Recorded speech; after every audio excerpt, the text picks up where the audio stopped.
Pas de bruit.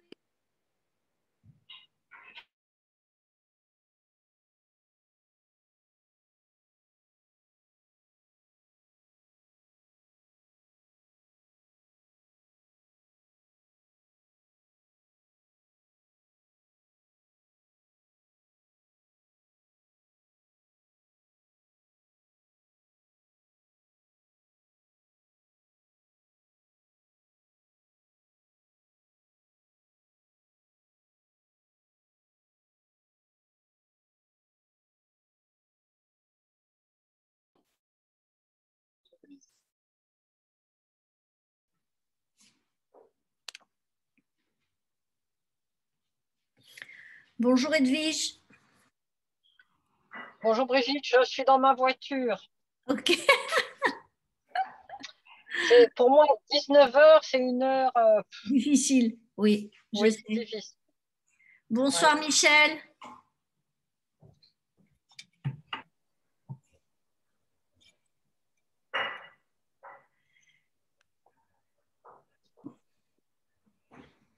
Bonsoir Michel. Bonsoir Brigitte, comment vas-tu? Ça va, je te remercie. Et toi? Ça va pas trop mal. Non, quand il y a quelque chose qui ne va pas, je le dis jamais de toute manière. J'ai Oui, horreur je de me sais. plaindre, hein. J'ai horreur de me plaindre.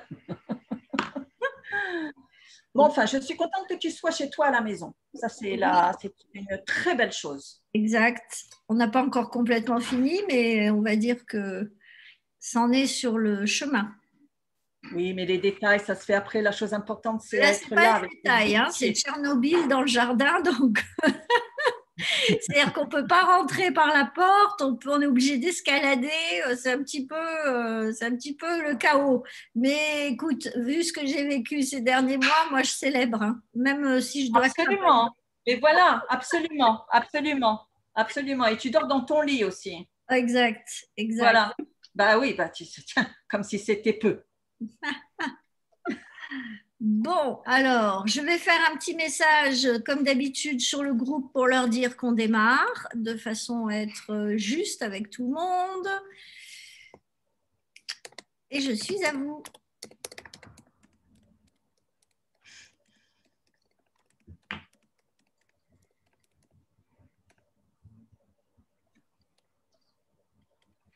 Voilà.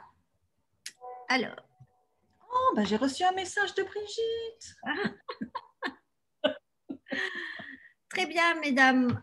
Alors, Edwige, Michel et tous ceux qui vont nous rejoindre et ceux qui ne peuvent pas nous rejoindre et qui nous rejoindront sous forme de replay, puisque je suis en train de gérer les replays. Je n'ai pas pu gérer ça auparavant à cause d'un réseau Internet peu fiable et donc les enregistrements s'interrompaient. Donc j'ai repoussé ça à mon intégration de la maison et c'est pour ça que je le fais graduellement et j'ajoute petit à petit des éléments sur notre chaîne YouTube pour que vous puissiez ensuite pouvoir accéder au replay. Donc, dès que j'aurai 2-3 replays de plus en ligne, je vous les forwarderai avec les petits liens qui vous permettent d'accéder directement aux conférences. Alors aujourd'hui, c'est une conversation. Donc, une conversation, ça veut dire que ce n'est pas un monologue, bien sûr, mais c'est aussi un échange.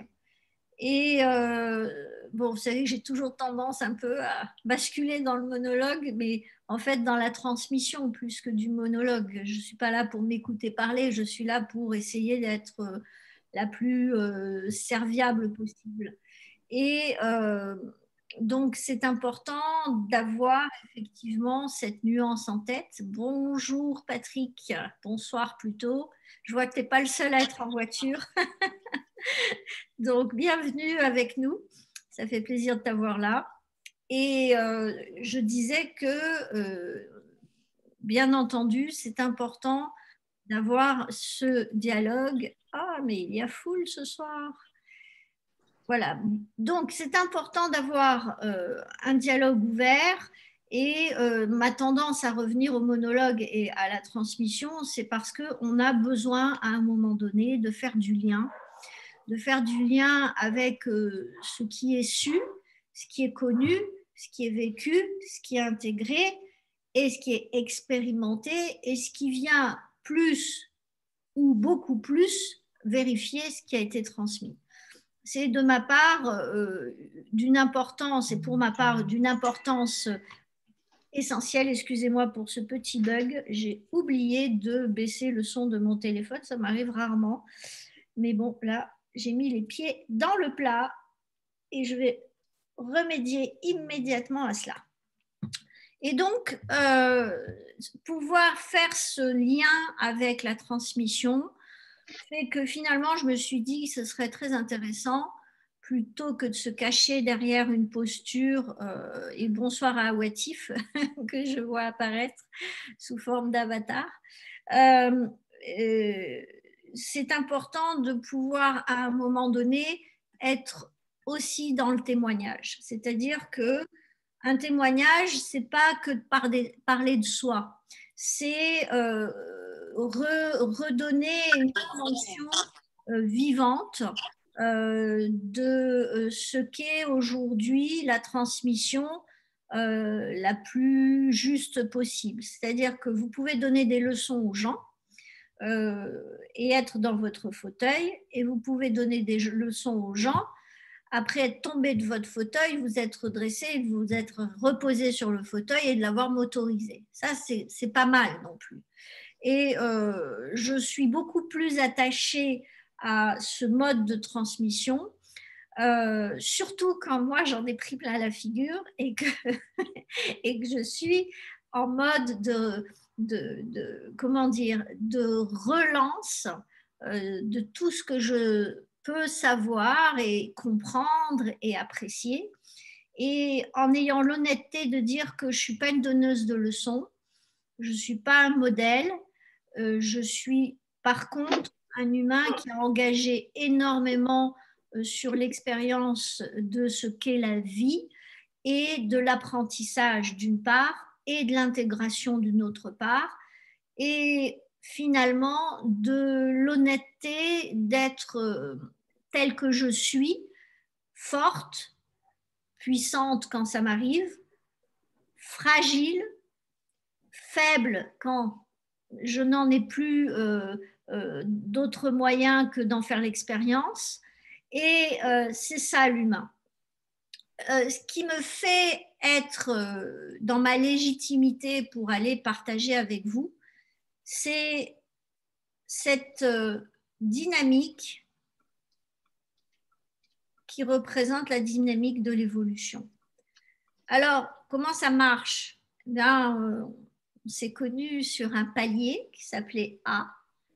Et de ce palier, nous avons appris des choses, nous sommes excités ensemble et nous avons gravi des collines plein de notre certitude, de notre excitation, n'est-ce pas? Et de là, nous nous sommes dit, waouh, Yahoo, je vois les choses d'une autre part, d'une autre façon, et c'est une autre part de moi qui est à ce niveau, qui tout d'un coup est en spectacle du monde. Et là, comme par hasard, l'univers vient vous proposer des situations négatives ou positives pour vérifier si votre étude a été intégrée. Et une fois que vous êtes là, forcément, quand vous prenez cette leçon, ce signal, cette interrogation des événements de votre vie, vous avez forcément une perte de puissance, perte d'intelligence émotionnelle, perte d'ordre, et vous redescendez dans un chaos qui est un chaos dans lequel soit vous décidez de réétudier la situation et de vous dire qu'est-ce qui a dysfonctionné, en quoi je n'ai pas été à la hauteur, qu'est-ce qui m'a surpris, sur quoi je n'ai pas anticipé, etc., etc. Et à ce moment-là, vous recommencez à étudier ce que vous venez de vivre et finalement, vous gagnez en certitude parce que apparaissent sous vos yeux des points que vous n'aviez pas compris quand vous étiez la tête dans le sac.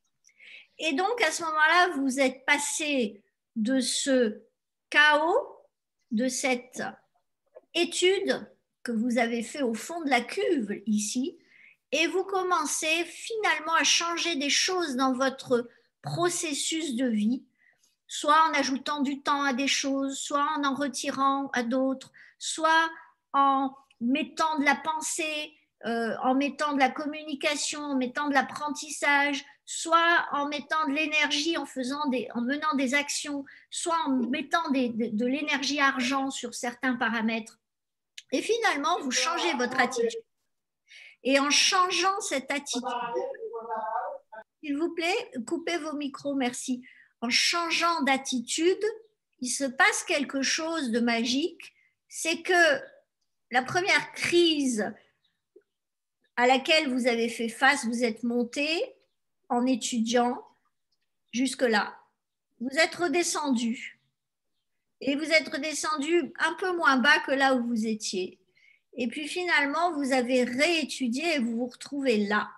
Et à ce point-là, c'est une garantie, c'est que vous allez être de nouveau challengé pour vérifier que votre étude et votre changement d'attitude vous a fait prendre de la hauteur, de l'altitude.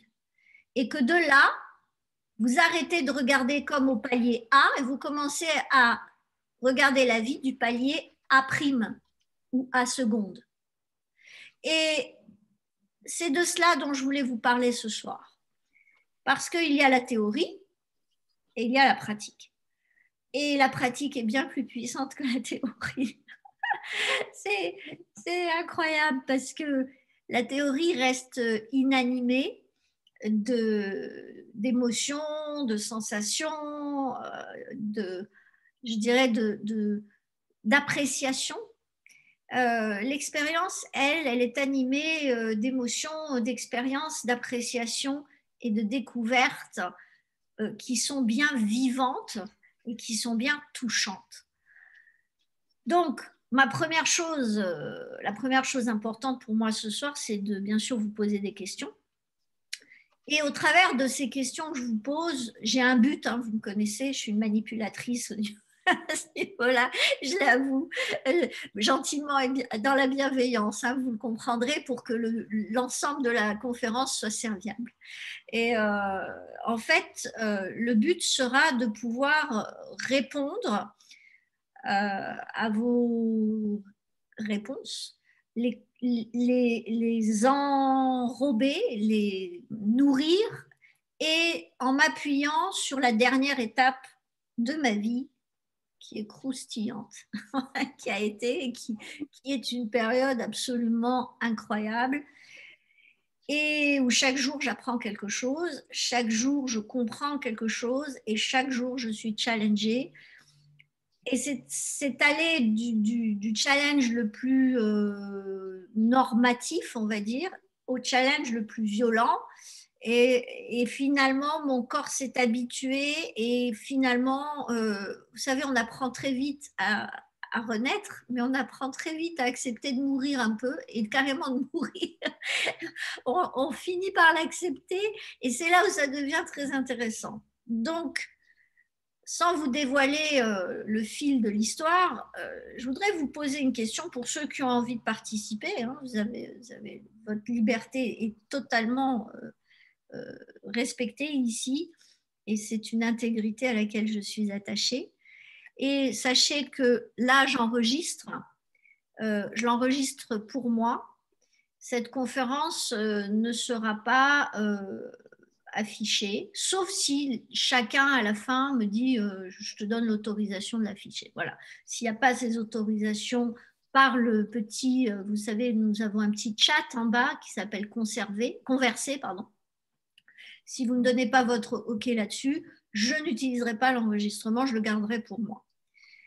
Et donc, ce qui est intéressant aujourd'hui, c'est que je voudrais savoir s'il vous est déjà arrivé dans un chemin de transformation d'avoir l'impression de crever, de perdre tout ce qui était précieux pour vous, ou de voir la chose que vous aimiez le plus en vous dans votre vie risquer de disparaître en la voyant se désagréger et devenir peau de chagrin. Est-ce que parmi vous, on est combien ce soir? Il y a 5 personnes qui sont présentes.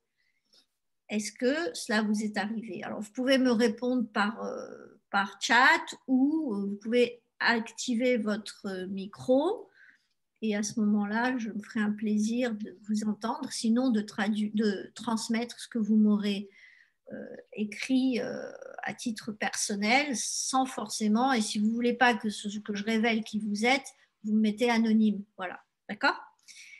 Les règles du jeu sont claires. Donc, j'aimerais assez que vous me disiez, vous pouvez être très bref, comme vous pouvez aussi donner quelques petits détails, de façon à ce qu'on puisse sentir s'il y a eu du challenge profond dans votre vie, des périodes où vous êtes vraiment remis en question. Ouais, moi, Oui. Je peux dire?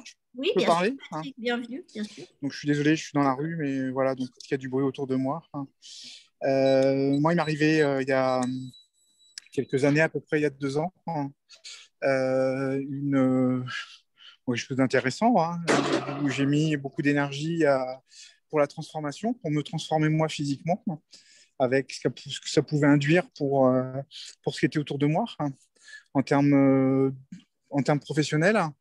Et la situation ou la chose que j'ai rencontrée qui m'a cassé, hein, c'est que dans mon réseau familial, donc mon épouse, les enfants, hein, en fin de compte, les enfants via mon épouse n'ont absolument pas validé, hein, la période que je vivais, la transformation que je vivais. Hein. Voilà, en étant toujours contre, etc. Ou pas d'accord, ou pas, voilà, avec des cadres de référence différents, hein. Si bien que voilà, ça a pas duré, hein, comme ce que j'avais imaginé au départ. Alors, je te remercie infiniment pour cet exemple parce que tout de suite, il y a quelque chose qui me saute aux yeux. Vous savez, quand vous avez une force, c'est facile de rendre les autres addicts à une force, n'est-ce pas? Quand vous avez une faiblesse, c'est aussi absolument facile de rendre les autres addicts à votre faiblesse. Et vous savez pourquoi? Parce qu'à ce moment-là, les autres ont un rôle à jouer, ont une posture. En général, si vous êtes faible, c'est que vous ne pouvez pas trop la ramener. Si vous êtes défectueux par rapport à leur référentiel de sécurité, de santé, de tout ce que vous voulez, à ce moment-là, vous êtes défaillant. Et à ce moment-là, au lieu de vous retrouver, vous, obligé de faire la même chose, ou en tout cas de proposer une covalence, c'est-à-dire de se trouver face à face avec, que ce soit un époux ou un binôme, dans un binôme, ce serait pareil, avec quelqu'un qu'on va soutenir, avec qui on va faire une co-création d'une situation d'affaiblissement, par exemple, eh bien là, on a lourd à perdre. On a lourd à perdre parce que si la personne défaillante devient forte, aïe, aïe, aïe, ça va faire mal dans la molécule famille. Ça veut dire que toutes les habitudes, et là je parle en mode subconscient, tous les fonctionnements en mode autopilote de dominance, de agressivité, de jugement, de dialogue impérieux ou de posture directive est remise en question. La posture même de la personne ou des personnes est à recomposer. Et bien entendu, vous étiez le paramètre de cette coagulation autour de la défaillance. On fait péter la défaillance, c'est toute la famille qui s'écroule. Et à ce moment-là, on a peur. Et la peur de voir quelqu'un vous glisser entre les doigts, voir quelqu'un devenir fort, voir quelqu'un finalement dépasser la réalité qui a été mise en place pendant des années, eh bien, on va préférer condamner ça ou l'ignorer et on passe au déni et finalement garder la zone de confort fonctionnelle dans laquelle on a trouvé sa petite place de roi, de reine, de directif, de quoi que ce soit. Et sans vouloir focaliser quelqu'un de ta famille en l'occurrence. Hein, mais voilà, donc à un moment donné, on propose une nouvelle version, on a évolué, on a monté notre champ de conscience et notre niveau de conscience, mais les autres en bas, ils n'ont pas envie de rester, eux. Ils n'ont pas envie de se retrouver tout seuls et d'être obligés de grimper la montagne pour pouvoir dialoguer de façon gratifiante, sympathique, facile, les doigts dans le nez avec celui qui a grandi, celui qui a perdu 40 kilos, celui qui est devenu super beau gosse, celui qu'on interviewe et qu'on met sur le net. Non, non, non, c'est compliqué pour les autres parce qu'on est addict. On a la décharge de la colère, on a la décharge du jugement, on a la décharge de la tristesse, on a la décharge de la peur en mode addiction.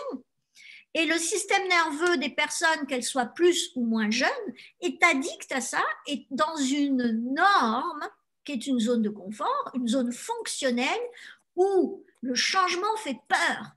Et en réalité, ce n'est pas toi qui fait peur. C'est la configuration autour de cette particule de la molécule qui bouge, qui est trop agitée et qui fait montrer du doigt ce qui n'a pas été fait autour, ce qui devrait être fait plus tard et ce qui est en définitive prouvé comme possible. Et donc, si les autres ne se sentent pas capables de le faire, à ce moment-là, ils perdent la gueule. Vis-à-vis d'eux-mêmes, ils ne vont pas se mettre à taper sur eux-mêmes, parce que ça, c'est quelque chose que l'humain s'interdit. Enfin, sauf des cas très spécifiques, hein, on est clair là-dessus. Mais c'est tellement facile de taper sur les autres ou de leur tourner le dos ou de nier ce qui se passe pour surtout que ça ne prenne pas d'ancrage dans la réalité et que surtout que ça ne se reproduise pas et surtout que les rôles deviennent modifiés, transformés. Et qu'à ce moment-là, on a un désalignement, une torsion dans la famille qui fait qu'il y en a un qui représente, en dehors du fait qu'on est installé autour du fait qu'il y a ceci qui ne va pas ou cela et que tu devrais manger moins ou que tu devrais faire ci plutôt que ça, du sport et blablabla, et tout le reste, et tout ce que tu sais et tout ce que tu connais, eh bien à ce moment-là, on va se dire, oh là là, c'est super, moi là-dedans, je sais comment faire, je sais comment vivre, j'ai pas de questions à me poser, quoi. Je sais gérer ça. Et n'oubliez pas que votre mental, lui, il va vers ce qu'il connaît déjà. Et en temps de crise, ces personnes-là vont se référer à ce qu'elles connaissent, ce qui dysfonctionne, ce qui marche pas, ce qu'elles savent pas faire, ce que toi, tu ne sais pas faire. Et en aucun cas, elles vont se dire, waouh, il y a une opportunité là, sauf si le niveau de conscience est en place. Et à chacun son chemin, à chacun sa réponse à une situation. Et répondre à ça, c'est se dire, waouh, qu'est-ce que ça veut dire? Est-ce que j'ai répondu à ce que oui, là, c'est vrai que c'était une dynamique pour moi très forte à ce moment-là. Et ça a été très perturbant pour mon entourage et même mon entourage éloigné, on va dire, puisque j'avais des résultats très positifs rapidement, sans faire d'efforts. Et voilà, il y a la famille, enfin les proches qui sont importants pour moi, n'ont absolument pas suivi, comme si c'était un tremblement de terre.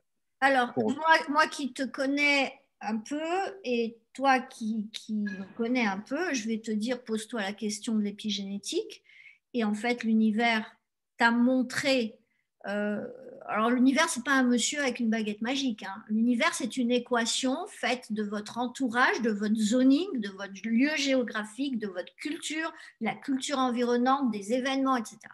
L'univers a mis le doigt devant toi sur n'attends pas d'être validé. Fonce pour ta gueule, pas pour les autres, fais-le pour toi. Ah oui, mais je ne vais pas laisser ma famille, je vais pas les pauvres. Non, c'est eux qui sont en train de te dire le pauvre de façon indirecte, en te traitant par dénigrement. Oui, tout à fait.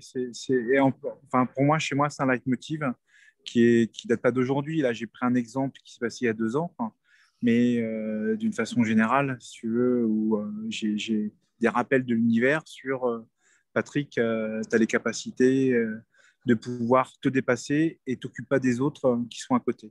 Vas-y, c'est ton chemin. C'est comme si c'était ma mission de vie, quelque part. Et c'est important d'écouter ça. Et comme tu dis, lié à l'épigénétique, être, en fin de compte, dans un environnement tel que j'ai vécu. Alors, c'est pas forcément un environnement toxique ou malsain, mais en tout cas, c'est un environnement qui ne répond pas à mes critères d'évolution ou des critères du moment où je dois me prendre moi en main et pas m'occuper. Alors surtout, c'est surtout pas m'occuper parce que je me suis pris en main, mais pas m'occuper de l'extérieur et des bombes, parce que c'est carrément ça, et des tornades qui m'arrivent dessus. Voilà. Patrick, n'oublie pas une chose. Nos systèmes de valeurs ne sont pas figés. On se connaît à 17 ans, on a des mêmes valeurs, on est de jeunes adultes, on va avoir des rêves et des fantasmes qui vont se poser sur l'un et sur l'autre. Et finalement, on va réussir parce qu'on a un projet commun qui est en général acquis par la société, qui nous pose des modèles, des archétypes de ce qu'est le couple et de ce qu'est la famille et de ce qu'est l'amour idyllique, et qui sont tous des fantaisies et des mensonges dans le fonctionnement sur du plus que court terme. Je ne dis pas que dans le court terme, ça ne soit pas effectivement euphorisant, etc. Et on se retrouve dans une situation où finalement, on crée ce modèle et on considère qu'il va être le ciment de la vie. Et c'est tout le contraire, parce que le modèle, il va se transformer en ennemi. Ce modèle, il va être contenu, maintenu, soutenu 1 an, 2 ans, 3 ans. Et dès qu'on commence à basculer dans la paternité, maternité, dans la possession de maisons, dans l'acquisition, dans l'expansion du patrimoine ou dans l'évolution professionnelle, on voit tout d'un coup des divergences apparaître. Celui qui avait des rêves n'a pas les tripes d'aller construire le rêve et attend que ce soit l'autre qui le fasse. Celui qui a l'habitude de construire les rêves des autres pour être aimé, il va se défoncer jusqu'à y laisser sa peau et ses os. Et pour compenser et trouver sa satisfaction, en tout cas sa récompense, qu'il ne reçoit pas, puisque les autres ne vont pas admettre qu'ils doivent féliciter l'autre, eh bien, il reste dans l'attente et l'expectative de quelque chose qui n'arrivera jamais. Et finalement, on se retrouve dans une molécule souffrante, un corps souffrant de la famille, et Eckhart Tolle parle très bien du corps souffrant, qui est une résurgence d'un mental qui tourne en boucle et qui n'accepte pas de dépasser la crise par de la créativité, de la transformation, et parce qu'en dessous, il y a des peurs de ne pas être à la hauteur. En face, il y a des peurs de ne pas être capable, il y a des peurs de perdre, il y a des peurs. Et donc, dans cette relation, on a posé une vision, un rêve, on s'est dit que c'était le nôtre, mais en réalité, c'est celui que l'on attend que l'autre. Et rappelez-vous des séries sur le couple. Quand on devient familier, on devient responsable de l'autre, et là, on tue l'éros, on tue l'érotisme. Et qu'est-ce que c'est l'érotisme? C'est l'enthousiasme, c'est l'excitation, c'est la créativité, c'est le suspense de l'évolution, de finalement ce chemin que l'on fait où on est conscient de l'absence de résultats potentiels et où on a la foi. Et ça, c'est un cadeau dans la vie. Et finalement, on se retrouve avec une molécule qui a commencé à dévier sur de l'assistanat, sur de c'est normal qu'on me donne, ou c'est je ne sais quoi. Et de l'autre côté, c'est normal que je donne, c'est normal qu'on attende de moi ça, puisque moi, je n'attends qu'une chose, c'est qu'on me reconnaisse et que finalement, on me pousse. Et en fait, on s'appuie sur moi. Donc, au lieu de me pousser, de me tirer, pardon, on m'enfonce. Et ça, c'est un schéma, mais alors classique, des très vieux couples et des très vieilles familles avec des enfants jeunes. Et c'est une phase qui est très difficile pour engager la transformation. Vous savez pourquoi? Parce qu'il y a un truc qui empêche les gens de s'honorer, c'est la culpabilité. Et tant qu'on est prisonnier de la culpabilité par la peur de faire mal, la peur d'abandonner, la peur d'être rejeté par d'autres que ceux-là, parce qu'à la limite, on pourrait accepter qu'ils ne comprennent pas, mais que d'autres de dehors, de ce dont je risquerais d'avoir besoin après, qu'on me dise oh là là. Et tout ça, au lieu de dire ok, on fait un consensus, la famille devient une classe d'école, une salle de cours, et de l'un à l'autre, on recrée la famille sous une autre forme, avec une énergie, même s'il y en a un qui est le leader, mais on met les gens en face de leur besoin d'anticiper, besoin d'engager, besoin de croire et d'être dans la détermination et la persévérance, besoin d'eux, s'ils veulent croire à leur premier rêve du début, qui est toujours là, mais qui est plus un rêve, qui est presque une tristesse de ne pas avoir ça, une colère de ne pas avoir ça, une irritation de ne pas l'obtenir. D'accord. Mais justement, c'est juste ce que moi je trouve ça juste, ça parle, si tu veux, ça donne de l'écho à l'intérieur. Et justement, par rapport à cette situation-là, bien sûr, sans rentrer dans du coaching ou quoi que ce soit, parce que ce n'est pas le but, et puis on n'en a pas besoin là maintenant, mais qu'est-ce que tu préconiserais de faire comme réflexion, d'avoir comme réflexion, comme travail interne, même si c'est intégrer les autres, etc., pour justement transformer toute cette énergie qui est cristallisée et qui est tirée vers le bas, qui est poussée vers le bas, pour l'attirer vers dessus. Parce qu'en fin de compte, en finale, c'est vachement difficile. Et il y a un moment donné où c'est par rapport à sa propre mission de vie, et moi je considère que tout le monde a sa mission de vie, même ceux qui pensent qu'ils n'en ont pas. Voilà. Et à un moment donné, il faut prendre ses responsabilités. Il y en a qui en ont okay, rien mais à je te parle pas de cela. Je te parle pas de cela. Je te parle des gens comme nous qui t'écoutent, qui suivent tes séquences hebdomadaires. Voilà, on a certainement d'autres envies que les autres qu'on ne connaît pas. Voilà, alors, je vais te répondre. Quoi tu me dirigerais? Je vais te répondre. Tu n'as pas le choix. Tu as deux options. Soit en te basant sur ce que tu es en ce moment. Comment tu te sens en ce moment? Quelle est l'importance pour toi de transformer pour toi? Et forcément, tu sais que ça aura par effet ricochet des impacts sur le reste, dans le sens le plus large du terme, y compris la molécule qui t'entoure. Et selon ce que tu es, de prendre l'engagement et la décision et faire le choix de t'engager dans une transformation de cette molécule en sachant ce que tu vas devoir faire d'abord pour toi pour être capable de le vivre, et ensuite de voir chaque étape dans le respect des valeurs des autres. Il n'est pas question que ton but, ce soit de les transformer pour que finalement ils te disent ouais, on va essayer le truc, le schmilblick. C'est de vérifier pour ta gueule à toi que les autres, tu leur as laissé toute leur chance de s'exprimer avec toi dans une colonie qui s'appelle la famille, par exemple. Ça, c'est la première option. La deuxième option, c'est de lâcher prise et de focaliser sur ce qui est à ce moment dans ta vie, ton urgence ou ta priorité, ou ce qui t'inspire le plus et ce dont tu as le plus besoin, en faisant confiance que dès que tu vas te nourrir, dès que tu vas t'aimer, te donner de la tendresse par rapport à ce qui est dans tes importantes décisions à prendre, choses à faire, à mettre en place, à te donner, etc., que dès que tu vas faire ça, tu vas aussi impacter ta molécule parce que ce que tu vas t'autoriser va ouvrir un champ d'autorisation en face.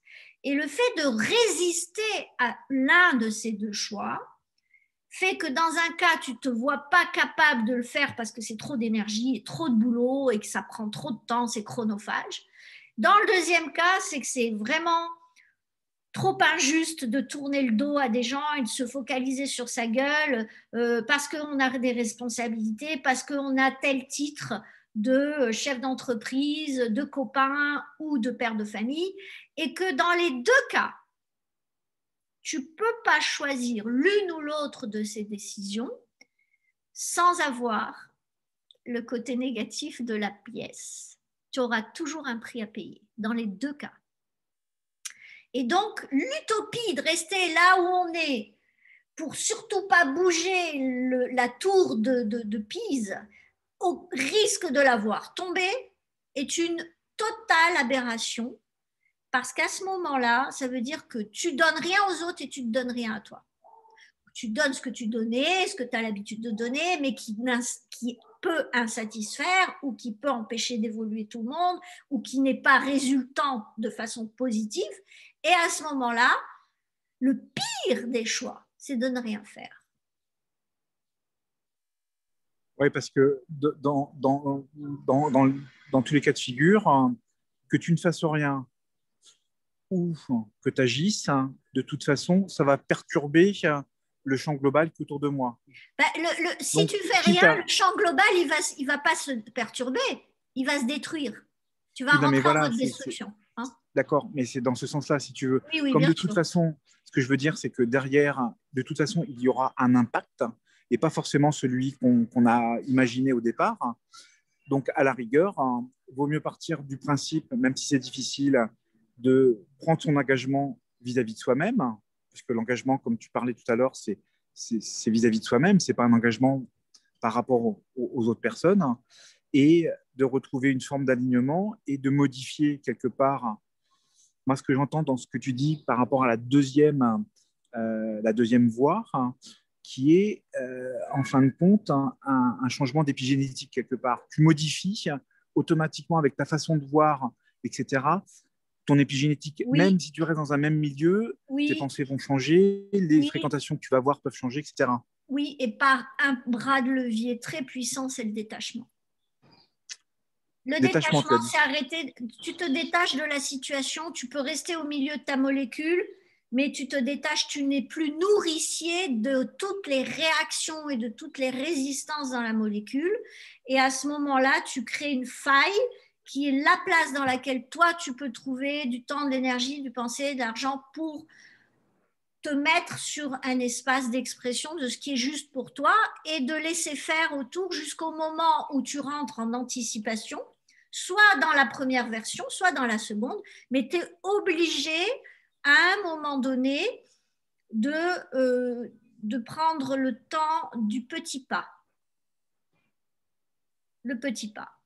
Petit pas, c'est millimètre par millimètre en temps, pensée, énergie, argent, en faisant Donc ça veut dire... le choix d'être soit je m'engage et je fais une transformation, je suis l'entrepreneur de ce projet avec eux, soit je suis l'entrepreneur de mon projet, je sais que ça va créer de la transformation, je sais que je vais gérer au pas à pas, mais en étant mieux, plus fort, pas plus fort dans le sens puissant, plus intelligent émotionnellement, plus aligné, plus dans une vision satellisée, et donc je vais avoir un effet beaucoup plus bienveillant sur la situation et en m'autorisant ce qui sera juste à chaque palier de façon beaucoup plus facile, performance sans effort.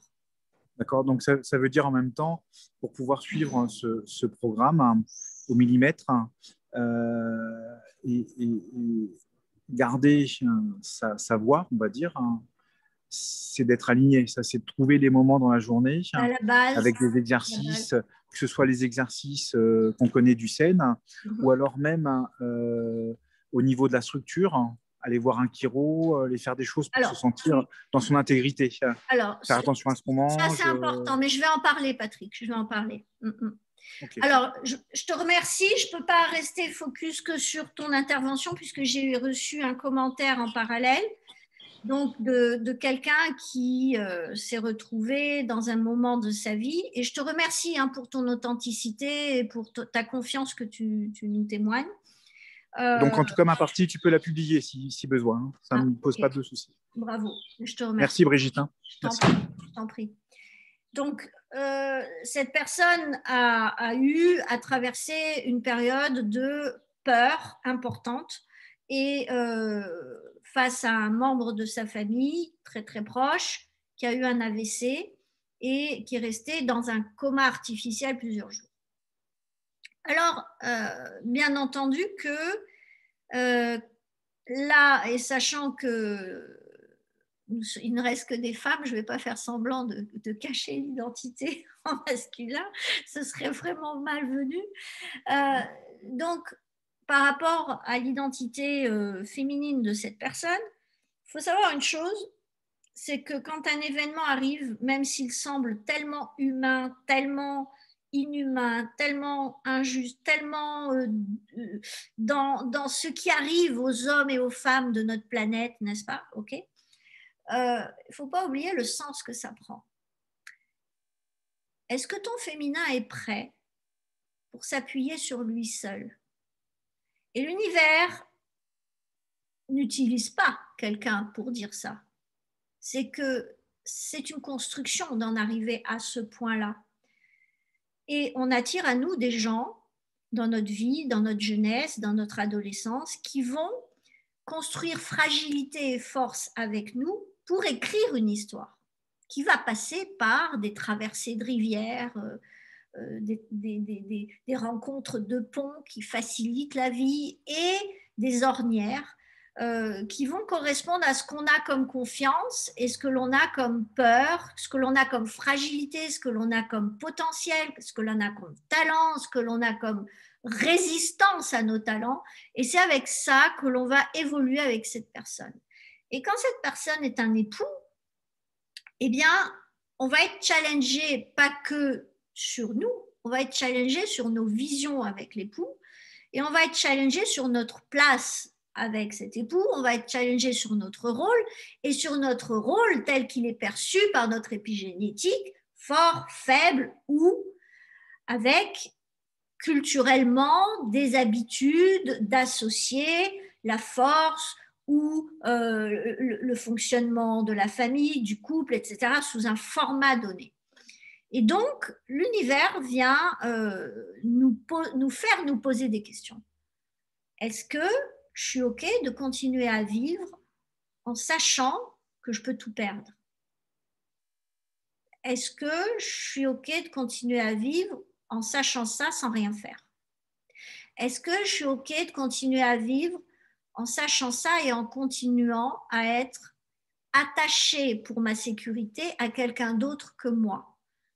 Eh ben, si vous répondez que oui, vous êtes conscient de ça et que vous êtes d'accord pour continuer comme ça, vous prenez une option de voir ce schéma se répéter de plus en plus fort jusqu'au moment où vous allez dire stop, je ne suis pas ce que vous dites que je suis aussi capable de faire d'autres choses que de materner ou de nourrir ou d'éduquer, je suis aussi capable d'apprendre, de servir, de contribuer et d'être rémunérée pour ça et donc de devenir covalente et donc d'être moins soumise à la peur de perdre mon époux et dès que moi je vais avoir moins peur, lui automatiquement il va bénéficier de cette force qui est une force bienfaisante pour ses propres peurs de disparaître, ses propres peurs d'être fragile et donc de ne plus être l'arbre,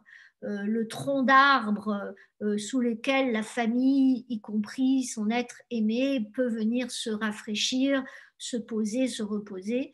Et finalement, dans cette compréhension, dans cette expérience-là, il y a quelque chose de très bienveillant qui s'appelle l'apprentissage et le fait de grandir et de apprendre à reconsidérer ce qu'est le binôme dans le professionnel, le couple dans la famille, le moi plus moi.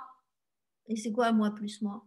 C'est moi et mes visions, c'est moi et ma santé, c'est moi et ma beauté, c'est moi et mes dons.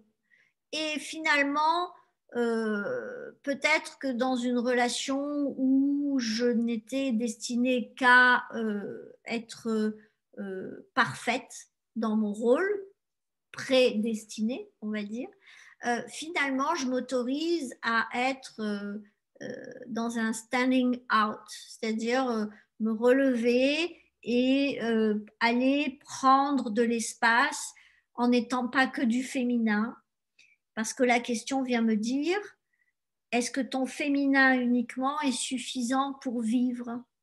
Est-ce que ton féminin tout seulement est honnête par rapport à ce que tu peux donner? Est-ce que c'est honnête par rapport à ce dont tu as besoin? Est-ce que c'est honnête par rapport à ce que tu as de potentiel? Et la réponse, c'est non. Et donc, à ce moment-là, ces périodes sont très difficiles parce que, à part la douleur et la souffrance émotionnelle et la peur de perdre quelqu'un de cher, on est automatiquement en train, de façon très brève, parce qu'en général, ça se fait très brièvement, le mental ne nous laisse pas nous étaler dans la situation où le pire arrive, etc.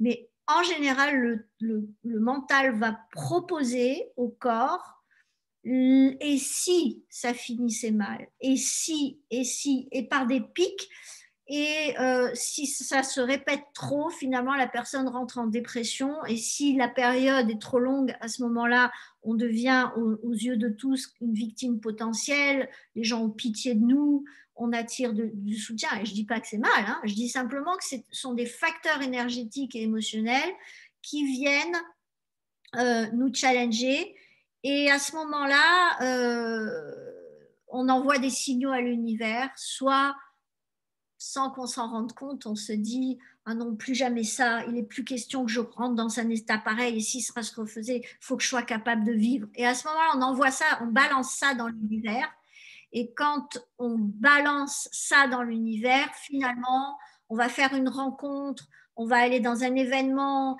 on va avoir quelqu'un dans la famille qui se met à faire des études, et ça va changer le profil de l'environnement et de l'épigénétique, et à ce moment-là, des opportunités pour s'autoriser, ou on va avoir une annonce pour faire une formation, etc. Et tout ça se met en place juste parce qu'à un moment, dans un moment de désespoir, en fait, il y a notre attente de nous-mêmes, vis-à-vis de nous-mêmes, notre désir d'être fort qui s'exprime.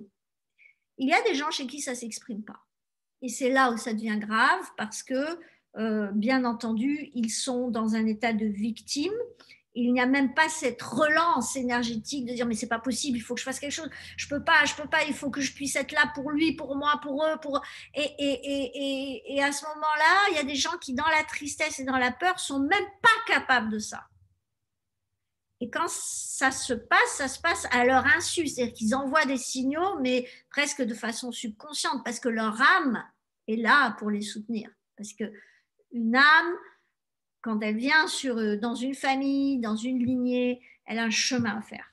Et tant que ce chemin n'est pas fait, elle est soutenue, elle soutient le véhicule, le corps qui est habité par cette flamme, et finalement, elle est poussée pour aller à un moment donné devenir la femme qui est capable de soutenir, de soulager l'être aimé en lui disant t'inquiète pas, je suis là, et même si j'ai adoré te servir, t'accompagner, etc., je suis aussi une guerrière, je suis aussi une Amazone, je suis aussi ça.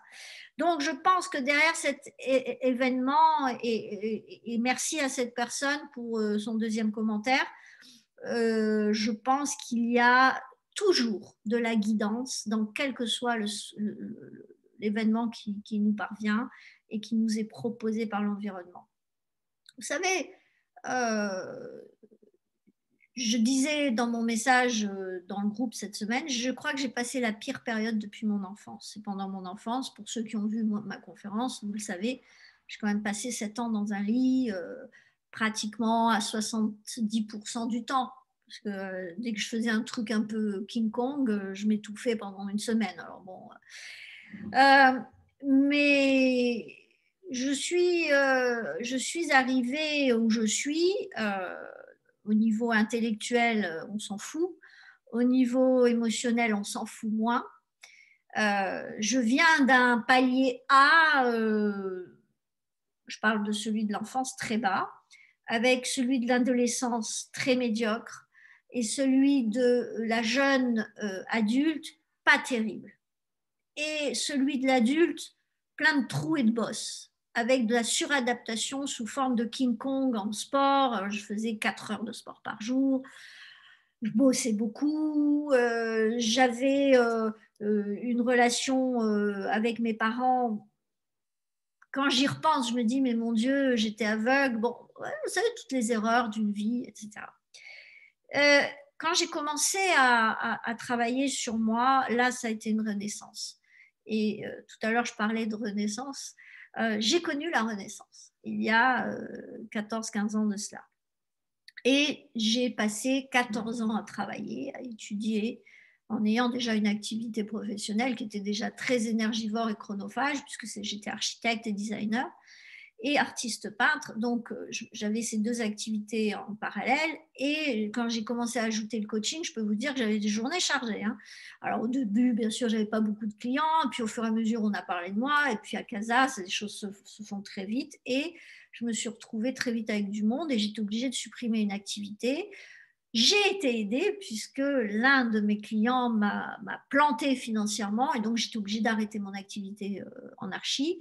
Et finalement, j'ai eu de l'espace-temps pour faire les deux, l'art et le coaching, et engager sur plus de formations, etc. Puisque vous savez que bon, pendant toutes ces années, j'ai étudié. Et aujourd'hui, donc, j'en suis à mon 3e déménagement dans les 7 années passées. J'étais installée au Maroc après mes études et mon lancement de mon activité à Paris. Je me suis installée 20 ans plus au Maroc. Et puis, à un moment donné, j'ai rencontré, bien sûr, des personnes avec qui j'ai partagé ma vie. Et j'ai rencontré des mentors. Et à un moment donné, je suis retournée en France.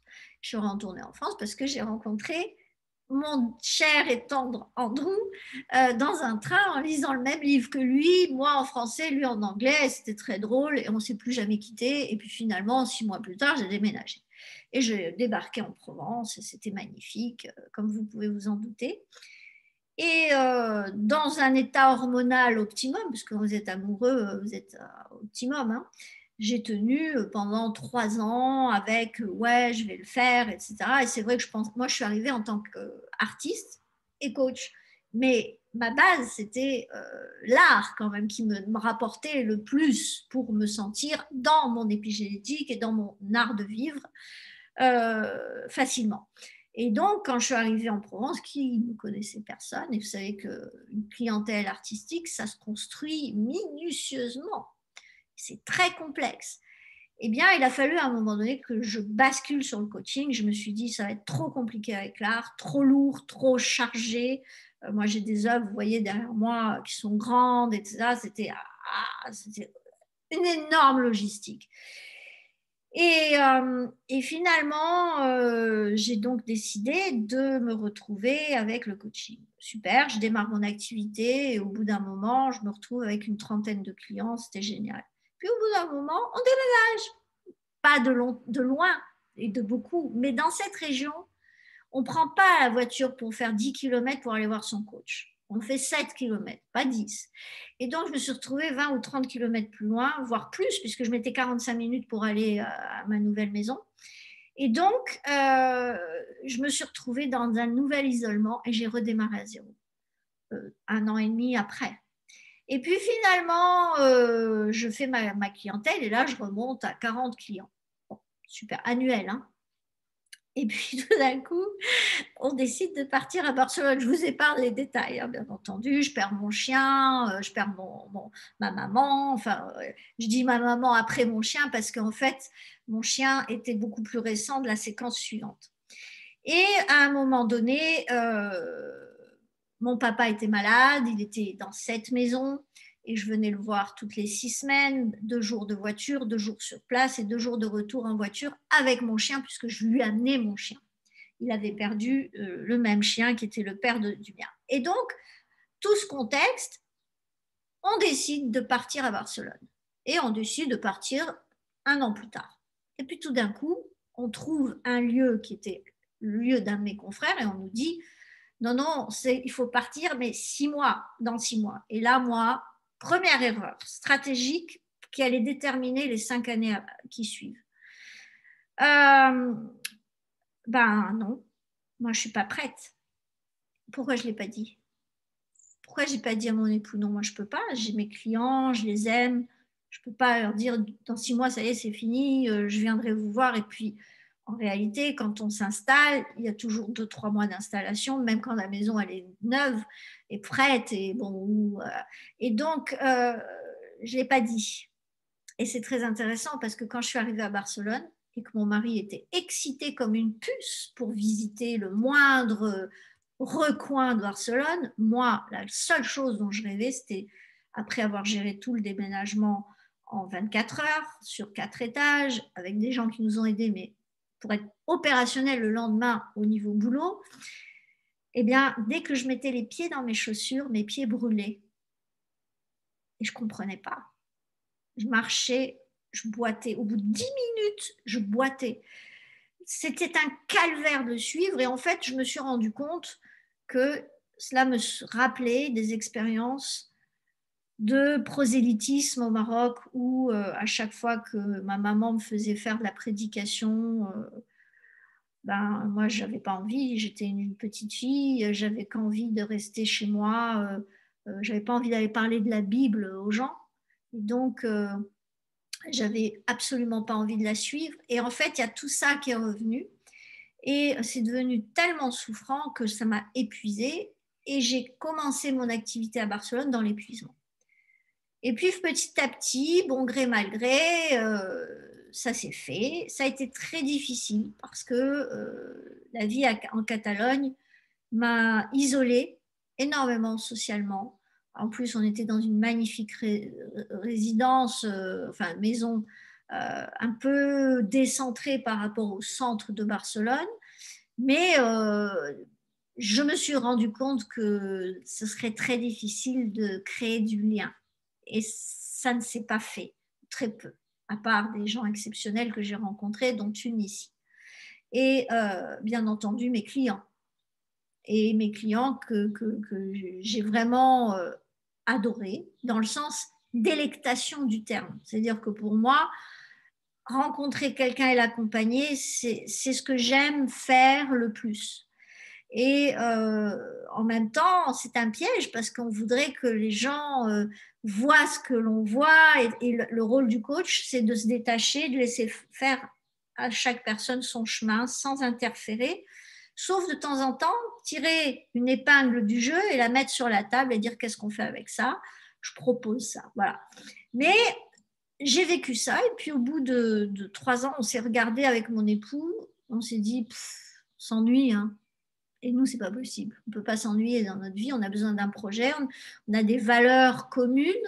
Et on s'est rendu compte qu'on commençait à avoir des valeurs qui divergeaient. C'est-à-dire qu'on se mettait à aimer, à plus aimer les mêmes choses. Moi, j'avais plus les mêmes satisfactions quand je faisais les choses en Barcelone. Donc, en fait, je me mettais à aimer moins. Et donc, ça m'excitait moins. Et donc, je m'ennuyais plus. Et donc, ça devenait long. Et donc, j'avais moins de plaisir. Et donc, j'ai commencé à basculer dans un truc. Et un jour, un de mes clients me propose de faire un séminaire, de participer à un séminaire qu'elle organisait. Et j'étais épuisée, j'avais passé 2-3 mois à travailler tous les week-ends. Vous croyez que j'aurais dit non, je ne peux pas, je suis fatiguée? Non, je n'ai pas voulu la décevoir, j'ai voulu l'honorer, comme si moi je la volais. Hein. Donc j'ai voulu l'honorer, d'être ma cliente, et moi d'être... voilà. Et j'y suis allée. Pendant la conférence, enfin le séminaire qu'elle organisait, très, très bien d'ailleurs, j'ai eu une vision que j'ai partagée avec tout le monde. J'ai vu un chien avec des oreilles pointues en haut d'un escalier et la maison d'ici, derrière, dans la lumière.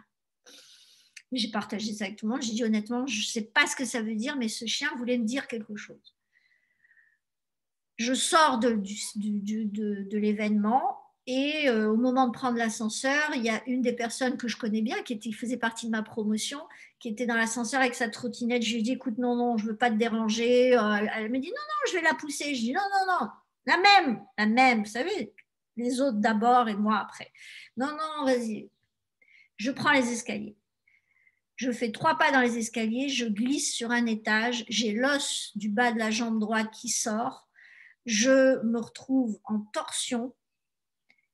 Je hurle à tel point que toutes les personnes qui étaient dans l'événement arrivent. il y avait un chiro qui était la personne de l'ascenseur qui remonte et qui me remet, qui vérifie, parce que je me suis remis l'os moi-même. J'avais l'habitude que ça se déboîte, mais là, c'était vraiment sorti de sa chaussette. Et elle a juste vérifié qu'il n'y avait rien de dramatique. Et j'ai passé 15 jours dans le lit. Et finalement, j'ai été opérée d'un kyste de Kéber. Et j'ai, à ce moment-là, compris qu'il se passait quelque chose. Et j'ai eu un grand moment de gratitude pendant ces 12 jours dans mon lit. Trop de faire, pas assez de me donner, et de systématiquement envisager que je ne fais pas assez, et alors que je donne beaucoup, et que je dois faire passer la priorité vers ceux à qui je donne. Et là, quand j'ai compris ça, je me suis rendu compte qu'il fallait que je change quelque chose en moi. Alors, entre ce que l'on pense et ce que l'on fait vraiment, il y a une petite distance quand même. Et puis, bien entendu, c'était fin septembre et je me retrouve avec 3 mois pour préparer tout ce qui était documentaire sensible, affaires sensibles. Je ne voulais pas le laisser emballer par les déménageurs qui emballaient tout le reste. Et donc, j'ai commencé à faire mes paquets pendant 2 mois et demi et je suis rentrée dans une phase de fatigue. Et j'ai pris du poids. J'ai commencé à grossir et j'ai commencé à me sentir de plus en plus faible. Et puis, on arrive ici. Un hiver incroyable. Et moi, si vous voulez me challenger, vous me mettez dans un endroit froid. Voilà, c'est très clair et humide. Humide parce que ma maladie s'est développée à Casablanca, dans un pays où on a 96% d'hygrométrie dans l'air. Donc, c'est un référentiel pour mon corps très important. Et donc, je me suis retrouvée à vivre un hiver horrible dans un lieu qui était très joli, mais très inconfortable, et où finalement on a eu des challenges, on attendait des documents qui n'arrivaient pas, on a attaqué la maison où j'ai dû, dans le froid et dans l'humidité et dans le gris, voir la maison de mon père disparaître, me arracher avec des meubles qui étaient là d'un ex-locataire qui n'avait pas vidé, en fait que des problématiques. Tout ce que je déteste m'a été envoyé dans la figure. Et puis, finalement, au bout de 3 mois, on décide de changer d'appartement puisque celui-ci n'était plus disponible pour le délai de retard. Et je me retrouve dans une maison juste derrière ici, pas très loin. Et là, un jardin, du soleil, c'était très chouette. Contente le premier jour, je me suis mis à mastiquer de crème et tout au soleil, le bonheur. Et le lendemain, rebelote, je passe derrière les autres. Ça a duré 10 minutes, le truc. Au lieu de me dire non, allez, profite, kiffe, non, il faut que, pour un tel, pour un... Et je descends dans la cuisine, et à ce moment-là, patatras, de l'eau sur le marbre, je ne le vois pas, et je glisse, je me déboîte de nouveau le genou droit, et la main, cette main-là, s'est retrouvée à l'envers et retournée complètement. Et le bras cassé, vous connaissez l'histoire. Plâtre, machin, douleur. Et 15 jours plus tard, rebelote. Je ne dis pas ce que je veux, je suis contrariée de ne pas avoir dit ça, je n'ai pas ce que je veux, finalement j'accepte de me le donner, mais en étant frustrée de ne pas le vivre avec la personne avec qui je voulais le vivre. Et qu'est-ce qui se passe? Finalement, j'obtiens ce que je voulais, mais c'était trop tard. J'étais tellement dans le mal-être que je m'attrape le pied dans le bord du trottoir et je tombe de tout mon plat. Je casse mes lunettes Christian Dior que j'avais depuis 30 ans. Je me fous les 2 genoux en l'air. J'ai encore une très grosse bosse sur le genou gauche. On ne sait pas ce que c'est. On attend les IRM qui vont nous dire ce que c'est. Et finalement, je ne peux plus marcher, je ne peux plus monter, je ne peux plus descendre les escaliers dans une maison où il n'y avait que des escaliers. Et là, de me dire, Brigitte, pourquoi faire compliqué quand on peut faire simple? Et je me suis dit, c'est quoi le cadeau? C'est quoi le cadeau? Mais ce n'était pas fini, parce que finalement, une semaine après, je suis invitée à un barbecue et je devais rentrer à 17 heures avec mon époux, et puis, rebelote. J'ai pas parlé à tout le monde. Dans ce monde, il y avait des personnes qui travaillent pour nous, qui travaillaient sur notre maison. Je peux pas faire ça, il va y avoir des jaloux, je peux pas créer des faveurs avec les uns et avec les autres. Et mon mari me dit, moi, je dois rentrer bosser. Et donc, c'était un dimanche.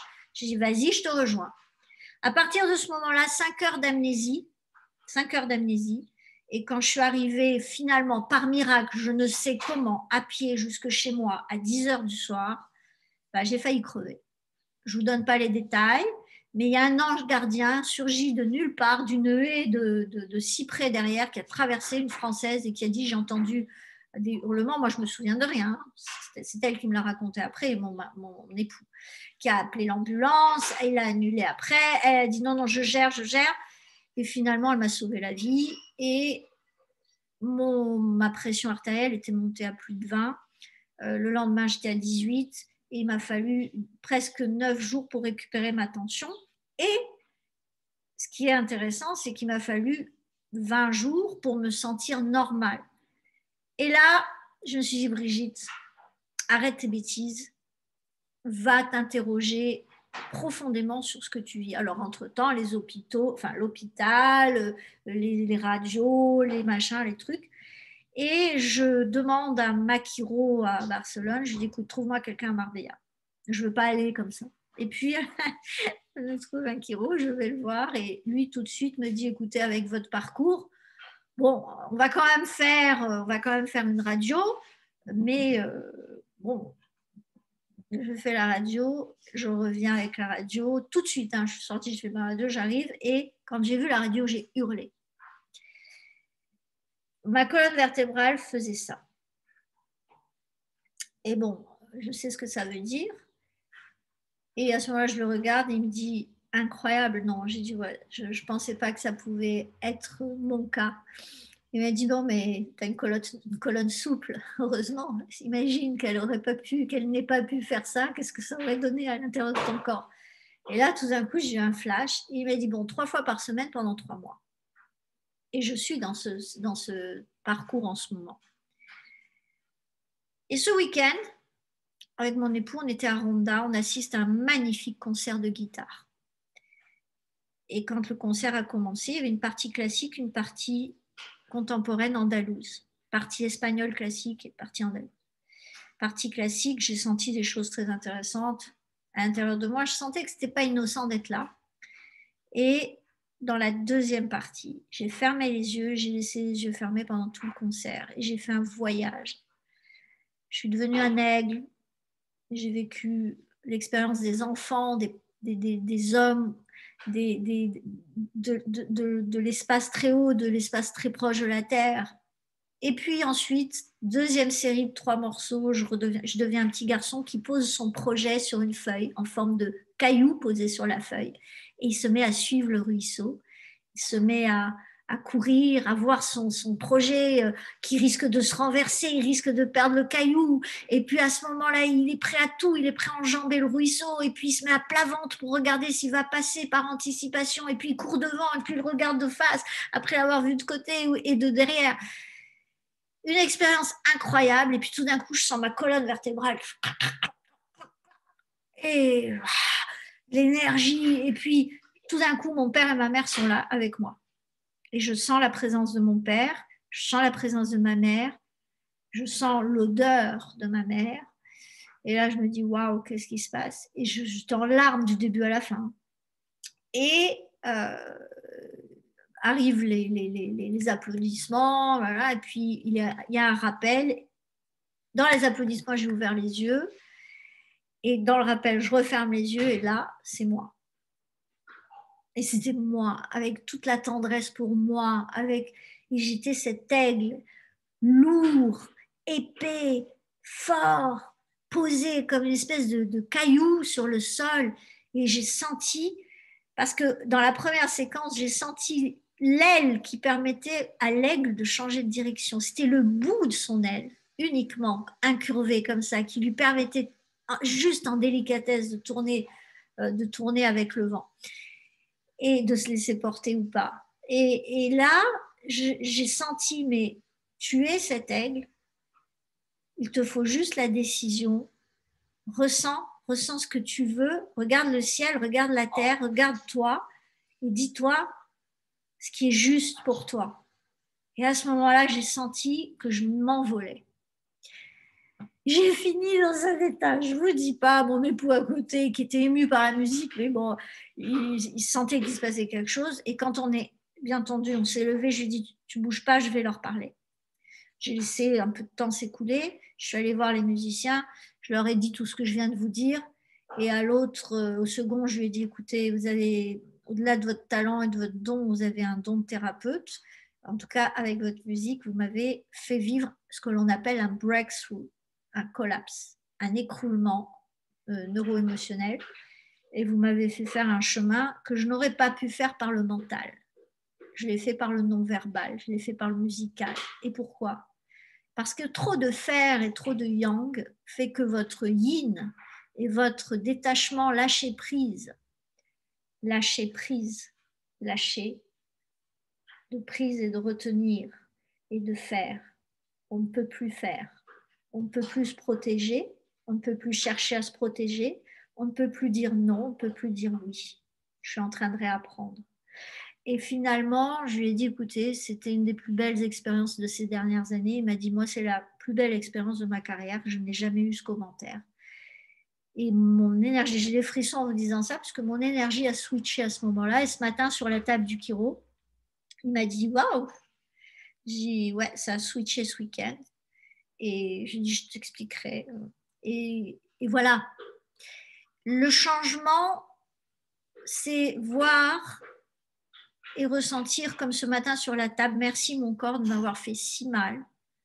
Je l'avais compris un peu avant, hein, mais là ça a été validé. Merci de m'avoir fait si mal pour que je sente à quel point je suis dans la valeur qui mérite de m'aimer et d'arrêter de vouloir faire plaisir, même si c'est pour mes clients, même si c'est pour les gens que je sers, même si c'est pour les gens que j'aime, même si c'est pour mon chéri. Non, moi d'abord. Parce que si moi, je peux me servir, je serai toujours là pour protéger, pour accompagner, pour soutenir, pour éclairer les autres. Et c'est vraiment l'essence de ce chemin, ça a été l'univers va aller là où vous êtes en train de commencer à vous détruire. Et pour que vous le compreniez, il faut que ça fasse mal. Dans le sens où il faut que vous puissiez comprendre l'expérience sous forme de leçons, mais de leçons dans le sens amour du terme. Maintenant, j'ai de l'amour à voir le patrimoine que j'avais mis en place avant pour récupérer mon bras et de ce que je n'ai pas encore fait pour le faire dorénavant. Et d'être très honnête que si les gens ne me supportent plus ou ne m'aiment plus ou n'aiment pas ma façon de donner, eh bien je l'accepte. Je l'accepte. Et si je ne peux plus faire ce que je fais au niveau où je le fais, ben, je ferai autre chose. Et puis voilà, j'ai lâché prise. J'ai accepté de lâcher prise. Ben, ça ne veut pas dire que j'ai plus de volonté. Ça ne veut pas dire que j'ai plus de vision. Ça ne veut pas dire que j'ai plus d'excitation. Ça veut dire que j'arrête de me mettre en bêta supérieur du rythme du système nerveux central, en anxiété de ne pas être à la hauteur de ce que moi je projette d'être ce qu'il faudrait, etc. Et plutôt que cela, de suivre mon cœur en m'aimant et en aimant les autres, en continuant de les aimer. Et à partir de ce moment-là, quand je me suis vue dans la glace, j'ai vu qu'un truc avait switché.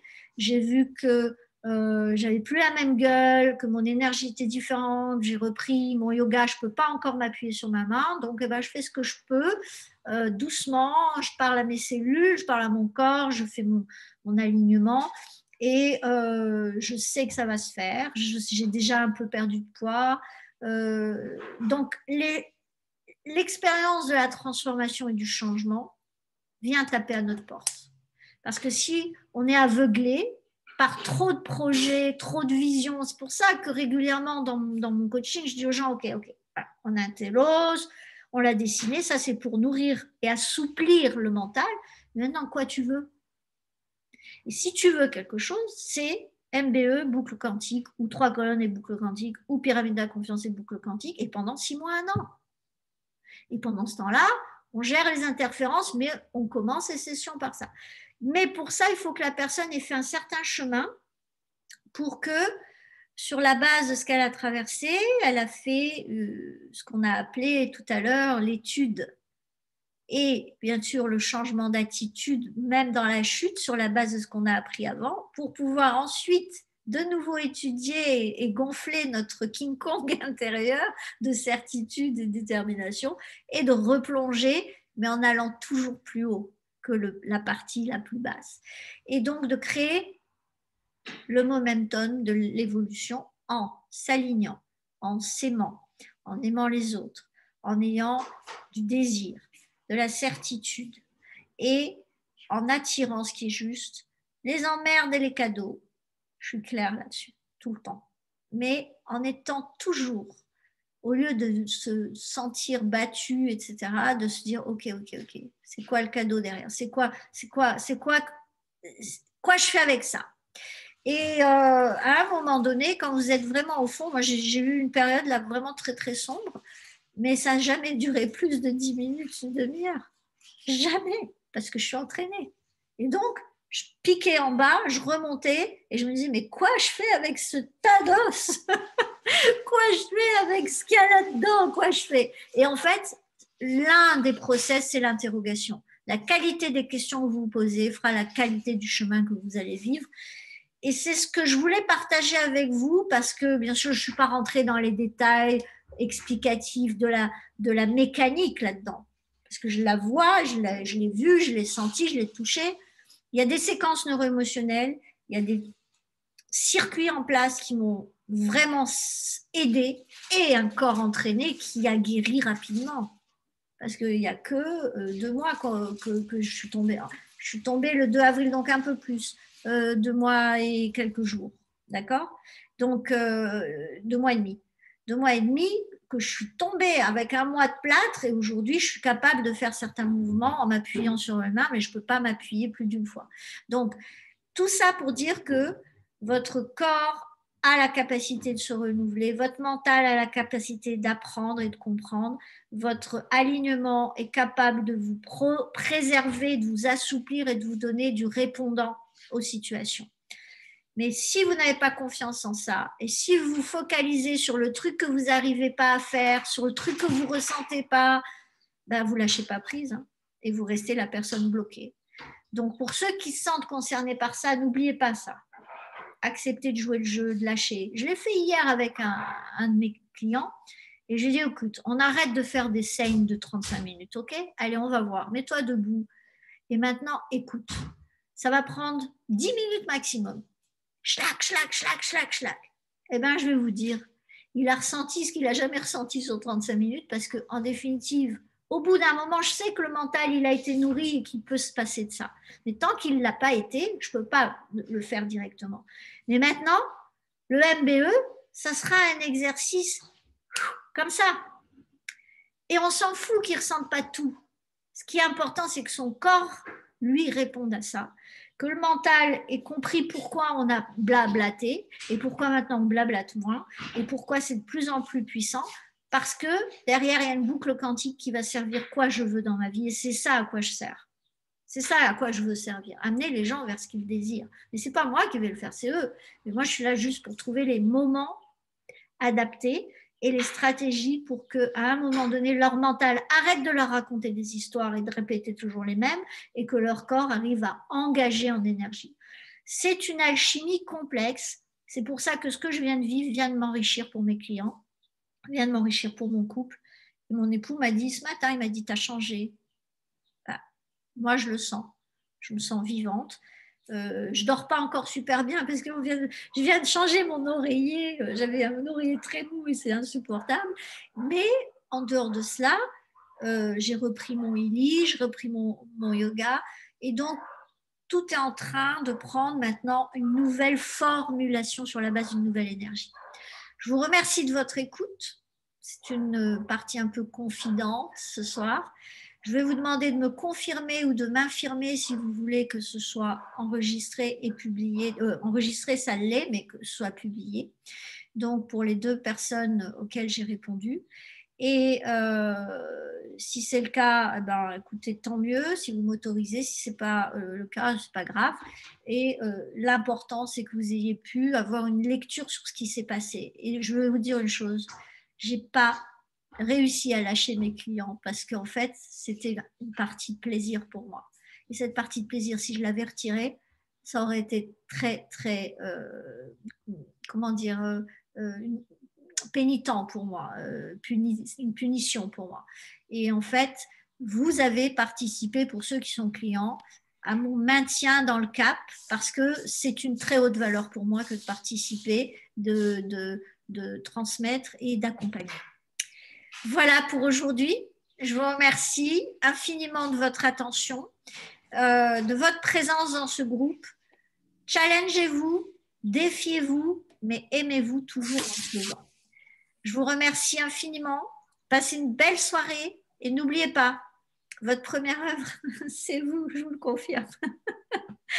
À très, très bientôt. Merci Brigitte. C'est OK pour moi pour l'enregistrement. Parfait.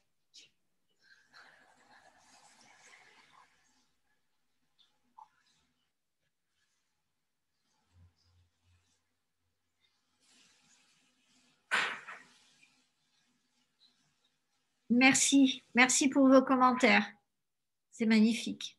Merci à toi, Brigitte. Désolée pour les trucs. C'était très, très, très intéressant. Vraiment, j'ai beaucoup, beaucoup apprécié d'abord de ta part et c'est vraiment très intéressant. Merci, Michel. Ça me flatte de ta part. Dommage que tu aies tant souffert. J'aurais voulu. Merci à Patrick pour sa transparence et son authenticité. Et merci à chaque personne qui a été là. Céline, Awatif, toi, Michel, bien sûr, Edwige. Donc, je vous souhaite une belle soirée. Au revoir et à très, très vite, mes amis. Merci, belle soirée à toi. Merci. Au revoir, Brigitte. Merci pour tout. Au revoir à tout le monde. Merci, au revoir.